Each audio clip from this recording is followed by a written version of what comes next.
Sweet. Welcome to Witchpolice Radio. I'm here with someone who is a new guest to me, a new person to interview for me. I think that I've been following. Well, as people who listen to the show know, I follow pretty much every local musician I can find. I spend way too much time sort of scouring social media and Manitoba music and Bandcamp and everything else to sort of find everyone who has some connection to Manitoba. And the guest on this episode is someone who I discovered because I saw you were playing it into the music, and I've gone to a few of those shows they've done so far this year. Unfortunately, I missed yours. I was hoping to go to it, but I feel like they're getting some really cool lineups there at those free in-store shows. And so when I saw your name there, I decided to look further, and I liked what you're doing. So let's have you on the podcast. So I think the best way to start this off is if you want to introduce yourself and give a bit of background about what you do as an artist. Sure. Yeah. Thanks for having me. My name is Julie Fern. Um, I'm a folk singer songwriter, and yeah, I'm definitely what one might call emerging artist. I'm an emerging independent artist, and yeah, I'm really just getting started. But I've been writing songs and writing in general since I was a really little kid.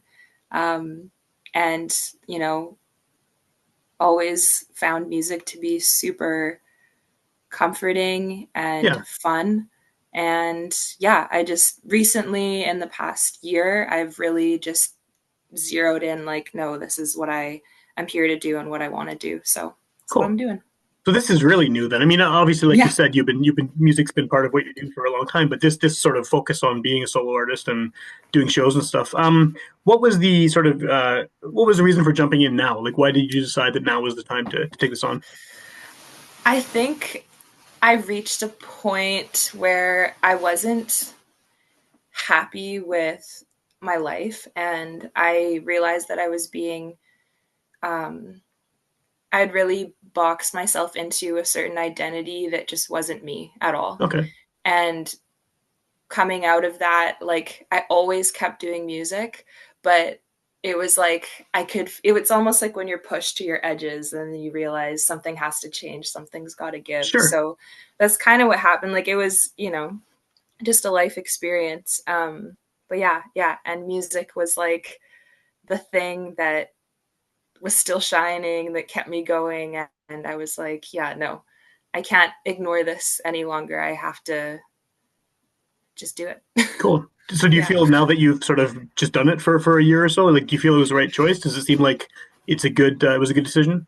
Yeah, definitely. I mean, I still, like, it's such an interesting experience, and I feel like every artist's experience and musician's experience is completely different. Yeah. But I definitely, like, I feel like I'm becoming more of myself and who I'm supposed to be. And once I kind of made that decision, things have started to fall into place in a really beautiful way. So yeah. Well, it looks like you're getting lots of really interesting shows too. I mean, outside of the Into the Music one, just looking at some of your past shows online, and you've done some cool stuff. Yeah, I really like playing in different locations and places. Like, I started off busking, Yeah. and I still will, like, busk at local farmers markets from time to time. It's like, it's where I started, and it's fun. Um, but it's always nice to get in front of new audiences and also just be in different environments. For sure. It just, I don't know, it's always a different performance. Yeah. And I guess you have the benefit too of being just, it's you and a guitar, right? So you can, pretty malleable, I guess, as far as where you can play and what kind of maybe even unusual environments you can play in. Definitely. I think the benefit to being acoustic and being an acoustic solo artist is I can really kind of sneak in anywhere. Totally. Yeah. Yeah. So, like, it's easy to go play at an old folks home, or it's easy to play at a cafe. Like, um, yeah, definitely can sneak in different places for sure. That's a good thing to have. Yeah. Do you, Yeah. I mean, I know you said right off the top that you're a folk artist. And I mean, we're in a Hmm. city in Winnipeg where there's such a huge folk scene and anything sort of in that umbrella with roots and folk and all of the offshoots into country and bluegrass and everywhere else. There's just this massive, massive scene. Where do you sort of fit in? I mean, I hate asking this question because it's always difficult to answer, but is there a way you can define it more specifically than folk? Because it's a huge umbrella, right? Yeah, of course. I mean, I'm definitely still developing and exploring a lot of different things and influences, but like I fell in love with folk music as a kid because it every song told such a story. Yeah, So I think that sort of storytelling aspect always really spoke to me. Um, and so like I'm influenced and inspired by those classics. But and at the same time, there's a lot of contemporary folk that sways on the more side of like indie music or roots music and even kind of like gospel influence. sure, yeah, I think these days, like I when people ask what kind of folk music, I emphasize that I like the stuff from like the times past because I really do like bringing in that sort of sound and that sort of energy in my songs. Um, but you know, I'm hoping as I develop and try out different sounds and playing with different people that I can explore kind of like the folk rock side of yeah, things, as well as the indie folk. It's easier to do solo sometimes, but that sort of like that roots, folk roots, like almost like bluesy kind of style. I sure. really like going for too. And lately, I've been having a lot of fun playing with a little bit of a sort of like European folk influence. My family does have like I do have family that's from Portugal, and Oh, so cool. Okay, traveling in Portugal this past summer, I got to listen to a lot of fado music, and the drama and the vocal so wild. And so when I've been, you know, playing my folk tunes and writing music, and as I'm really having fun performing, I notice that there's this, I don't know, there's a bit of that sort of like fado yeah. energy that like comes out. And so I'm having a lot of fun vocally exploring that too. So And yeah, that's a completely different vibe too than what you're going to get totally. from just being very prairie folk, right?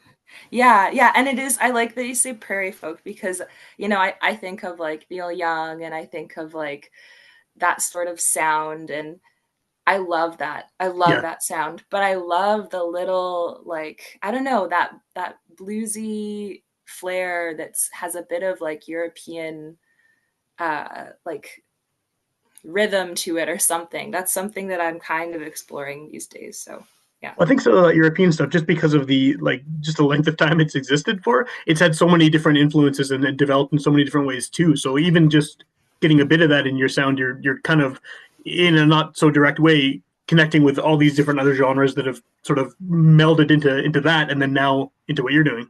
definitely. Yeah. It's like a little like yeah, it's like following this little thread, which is really cool. Yeah, it is cool. Yeah. Yeah. As far as the storytelling thing, I mean, I know that is for sure what draws people to folk music, right?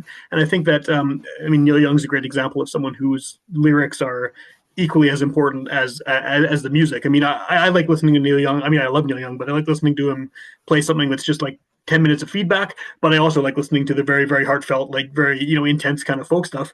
And Mhm. one thing that's come up a lot on this show over the years I've been doing it is that people in Winnipeg and in Manitoba, regardless of what genre of music it is, I think that we have a very high, I'm saying we as in like the royal we have a very high bullshit detector. Like people can tell when someone is not being genuine. And especially in a genre like this where that storytelling aspect of it is important. How do you feel about that? I mean, do you feel like you need to sort of tell stories that are maybe not extremely personal, but that are real to you? Uh yeah. Oh, this is a cool question. Like so I have a very wild and active imagination. And I think a lot of like obviously the creative brain does that. So in my life experiences when I'm writing music based off of an experience, there's already a degree of like imagination and like fantasy perhaps that's Sure. being put into that. Um so yeah, I think it's important to like tell your story, and I definitely have songs that I've written and that I'm working on that are pretty vulnerable and like personal to me.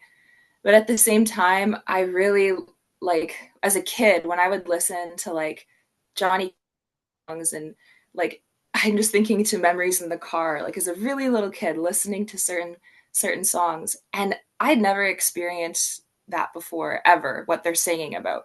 But Yeah, yeah. I felt it so deeply. And so I think that to me like spoke to my imagination. And so now I do have other songs where the subject matter and maybe the voice, like I have a song Hills of Spain, and it's based off of a Spanish folk tale that I made up. Oh, cool. Okay. And Okay.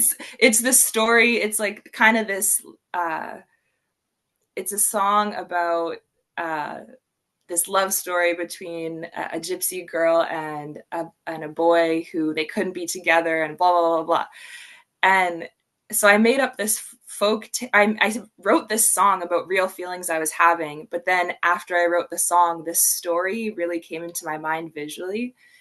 And so that's what the song is about. Like in my mind now, like as far as I'm concerned, it's about the story that I've kind of orally communicated to people before I play the song. So yeah, I mean, I guess to answer your question, like I think there's a time and a space and a place for both. But what I really like doing is I like blending those two things, like the real, the raw, the intimate story, your own experience, and then just like stories in general that like speak to everyone's experience, no matter who you are. Like we've Yeah, all been happy, we've all been sad, we've all felt the same things. It's just different ways. So that's why I love yeah, that's why I love listening to songs that do kind of take you on this little journey, and I really try to do that with my songs too. cool. Yeah, Yeah. no, I like the sort of unusual approach there with the story coming after. Yeah, one thing you said. It's never linear. Yeah. That's good though. No. I mean, that makes it more interesting, right? Yeah. What you said a few minutes ago about hearing music and not necessarily having the same experiences as the people are singing about. I like that because I find there's a lot of music that I listen to that regardless of genre, that could be talking about something so specific in a place I've never been to, and these people are having experiences I've never had. But if it's done well, and if the song is written in a way that connects, like you can feel like you're there. I mean, I'm sure Yeah. that's sort of the same thing you're talking about with some of these stories and the imaginative stuff that you write. 100%. And I think like, that's what music does. Like, and I mean, if we didn't have the words, we would still have the feeling, but that's like the beauty of the words. Like Yeah, that it does unify people through this, I don't know, this however you want to call it, like this magical thing or this like natural thing. But you can listen to a song with someone and they have a completely different life experience than you, but you can both feel something really similar from yeah. that same song. And yeah, I just like I love that. I Well, love that stuff. I do too, yeah. And the opposite of that actually can happen too, where you can put out a song and it can mean something very deep and personal and to you, and then someone else can hear it and they can put sort of their own, they can filter it through their own experience and they can interpret it a totally different way. Like once it's out in the world, Yeah, it's out of your hands, right? Whatever you intended in writing it, totally. it's now there could be 35 different interpretations and none of them are wrong, right? They're all like sort of what the song is meant to do. Exactly. And it's like I started writing poetry when I was little, and I even like studied it for a bit in university before I dropped out. But it was COVID, so I had an excuse. Fair So enough, yeah. That's uh, legit. no, I did like poetry. Like lately, I've transferred into more like songwriting is what I'm spending most of my time with a pencil in hand for. But I used to write a lot of poetry, and it was always just understanding that like it's kind of a conversation. Like you don't know how someone's going to read it, but you know that it's going to open a certain line of conversation, like inner dialogue with them, inner Yeah. experience. So again, that's like a really cool thing, and that's what makes it also pretty like vulnerable too, and all those things.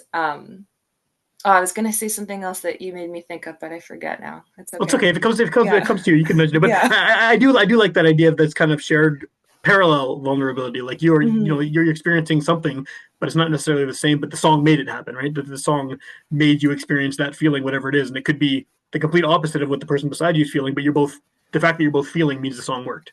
Yeah. Oh, okay. Yes, that's what jogged my memory now. And that's the cool thing about that I've been experiencing as I'm like sharing my music now more, um, like publicly, because I was a very like shy, closeted musician for a long time, Yeah, and it took me a while to just like get in front of people and sing. Um, but now that conversation is happening during a performance, and that is something that is really cool and equally terrifying because the other week I was playing a show and it was at a bowling lane, at which Park was that was Park Alleys? yeah, at Park Alleys. It was Cool, super cool, like such a good vibe. Um, but like there's people bowling, like I couldn't really tell like it's like the connection between me and the bowlers was obviously different between me and the people who are sitting for watching. sure. But yeah, it's just that element when you're performing of realizing like, oh, people are having an experience in real time with me, like a Yeah, shared experience. And that is something that definitely like I don't know, it can give you a lot of energy and in yeah. a really good way, like to experience that sort of exchange and whatever. So yeah, When you that's have a been a bit of really control cool over it, thing. you have a small amount of control over it, right? I mean, you sort of Yes. controlling the ebb and flow of it, but ultimately, it's really kind of what you experience, what they experience. It's connected but different. Yeah, exactly. And but I do love like I do my favorite performances have been those ones that are it doesn't matter if the environment is kind of like attuned to be more intimate, but Yeah, anytime where there is some sort of intimacy established, like and yeah, I mean I want like something I wonder about as a new artist is just like when people are singing to crowds, like that level of intimacy and connection is still present and how wild that must feel. yeah. So When you have a yeah. giant audience in there, you're still be able to make that Yeah. connection. Yeah, yeah. Yeah. Yeah. It's cool. Yeah, it is. It's really cool. Yeah. At this point, I mean, like we've been saying, you're an emerging artist. You've sort of been at this in earnest for about a year. What is the plan for the relatively near future? I mean, I know we're at the end of 2024. Do you Mhm. have big plans for next year as far as whether it's shows or recording or anything else? I definitely have big dreams. I think that's they like I could show you my big whiteboard that's in the corner of like me trying to mastermind plan all my antics, all my So you're really strategies. plotting this out then. If you have the I you actually yeah. I am trying to, but I also am trying to like let go of control at the same time. My thing is, for the past few months, I've definitely been kind of saying yes to everything, like saying yes to all the gigs, no matter what.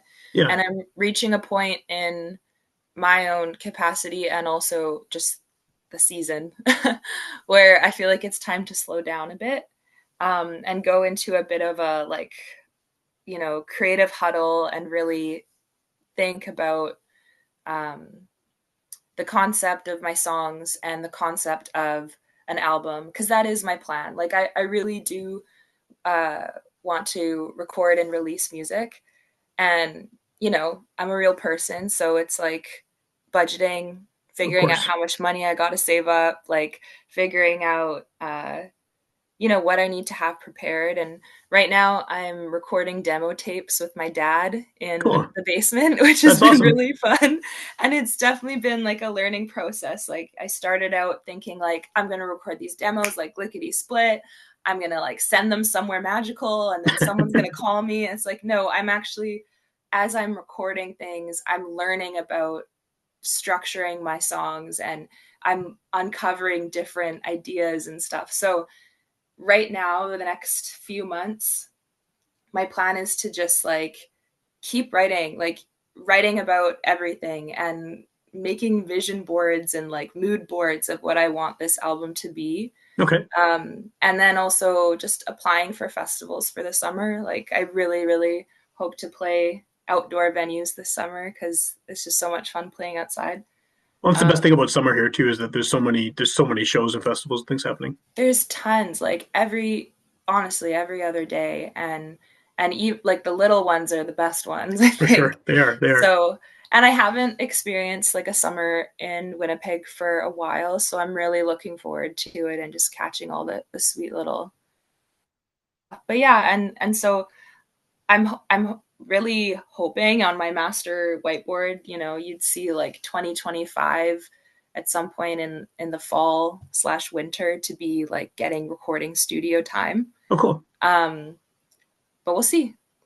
Right on. Well, Yeah. I mean, I like that you have a plan, though. I mean, because a lot of people are just sort of doing it as they go. But it sounds like having the board and everything written out. I mean, at least you Yeah. have an idea of what direction you want to go in.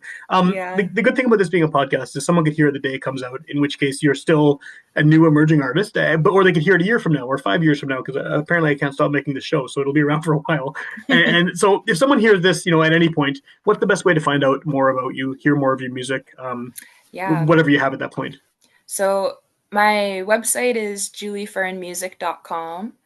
Um, that's my latest and greatest, back end business creation Yeah, yeah, that I made myself. Um, I post on my Instagram, juliefern.folk. That's kind of where I update people about like what gigs I'm going to be playing and cool. just other little random poetic anecdotes. And then same thing with my YouTube channel is Julie Fern Folk, where I'm going to be posting, and I do post covers and little snippets of originals. Yeah, there's also Um, live videos on there. It's kind of cool. yeah, yeah, I did. I sometimes I like to do little live, just like pop up random lives, and whoever gets to catch them, it's always kind of fun. So Cool. yeah, that's definitely where you can find my music, and I do have a demo on Spotify right now. So if you look up Julie Fern, you'll find it. It's called Midnight Mountain. Awesome. Yeah.